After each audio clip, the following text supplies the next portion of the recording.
Here's a quick example of key scaling or key tracking, otherwise known as keyboard scaling or keyboard tracking. Imagine quite an aggressive low-pass filter. If I play a low note with quite a low cutoff frequency set, I've got no problems. If I try and play a high note, I could have serious problems hearing that note because most of that note is going to be cut off by the filter. It's going to be filtered out. So what I need is some way to subtly move this to the right if I end up playing quite a high note to retain some of the sound of the synth and also so that you can just hear the notes. The ES1 has this set by default. Let me show you.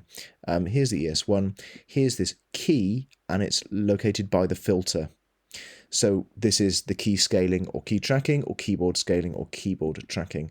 And you can hear it if I turn it off, then the cutoff frequency will not change if I play a high note. So let's play a low note and you can hear it. It's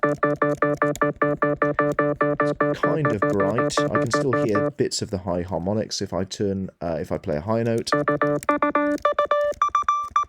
Really quite a dull note. If I turn the keyboard tracking up, you hear more of the high frequencies because it has actually moved the cutoff frequency up. You just can't see it. Be good if it showed you, but it doesn't. Let's look at an analysis as we do that. So here's the EQ, but it's going to show us a frequency analysis. And as I turn, let's get this in the right position so you can see what's going on. As I turn the keyboard tracking up, you can see more of the high frequency content. As it happens, you can see some of the low frequency rumble of the synth as well, just because of the model and perhaps a bit of the drive of the filter as well. And that is keyboard tracking or keyboard scaling.